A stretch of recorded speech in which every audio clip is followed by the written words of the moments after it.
مرحبا واهلا وسهلا بالجميع. كل الشباب اللي عندهم PA 700 اورينتال. هلا في مشكلة لما انت بكون شغال على ايقاع معين وبتختار صوت من احد البنوكي هون بالكيبورد سيت ليبري، فالاورج هو اللي عم بيختار الصوت تلقائيا. يعني مثلا لو جينا إذا غيرنا الأورج هو اللي عم بيختار الصوت.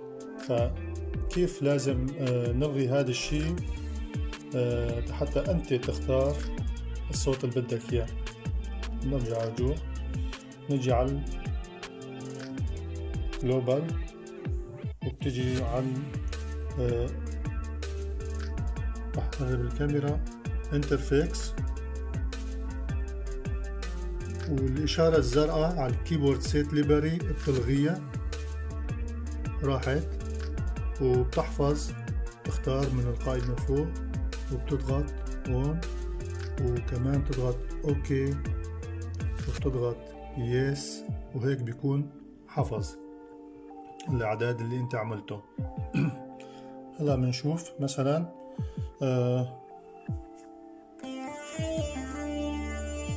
اوكي هذا الصوت. اذا نغير اي بنك نختاره ما راح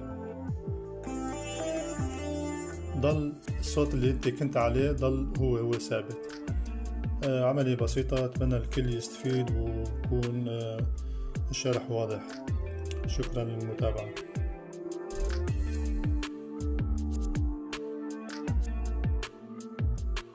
الصوت اللي بدك اياه. نرجع رجوع، نجي على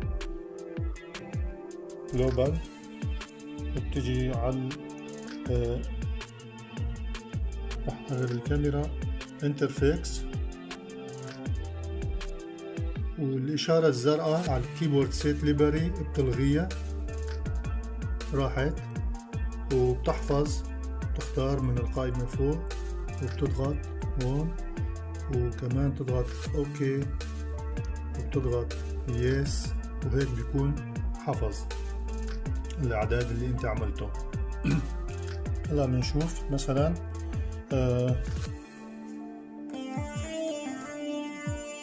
اوكي هذا الصوت. اذا نغير اي بنك نختاره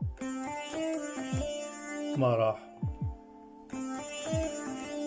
ضل الصوت اللي انت كنت عليه، ضل هو ثابت. عملية بسيطة، اتمنى الكل يستفيد ويكون الشرح واضح. شكرا للمتابعة.